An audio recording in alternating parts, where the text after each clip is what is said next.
Hello friends, welcome our অর্ঘস জুডিও entertainment. কেমন আছো? একটা নতুন ভিডিওতে তোমাদের সাথে স্বাগতম। আজকে কথা বলবো তিনটে মারাত্মক মেগা প্রজেক্ট সিনেমা নিয়ে, যেগুলো হচ্ছে ভাগি, আকা ও দ্য কনজুরিং। এই তিনটে সিনেমা দারুণ পরিমাণে আয় করছে, আর আশা করি এই সিনেমা দুটি ভবিষ্যতে অনেক বেশি আয় করবে, রেকর্ড ভেঙে দেবে। তো চলো, প্রথমেই আমরা বলবো দ্য কনজুরিং সিনেমাটির বিষয়ে, যার বাজেট $55 মিলিয়ন। এটা খালি বাংলাদেশের টোটাল আয় করেছে 4.50 কোটি টাকা।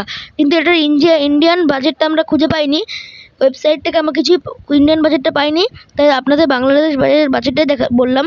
আপনারা যদি দ্য কনজুরিং না দেখেন, দেখবেন।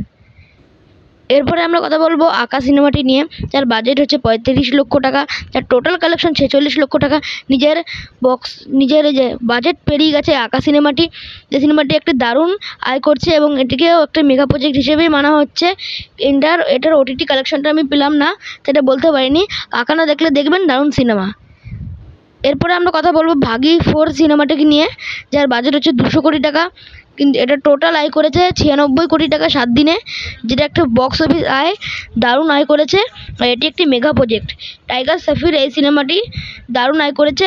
আমরা আশা করি বক্স অফিসে এটি নিজের বাজেট পেরিয়ে যাবে। আপনারা ভাগি 4 না দেখলে দেখবেন, দারুণ কিন্তু সিনেমা। টাটা।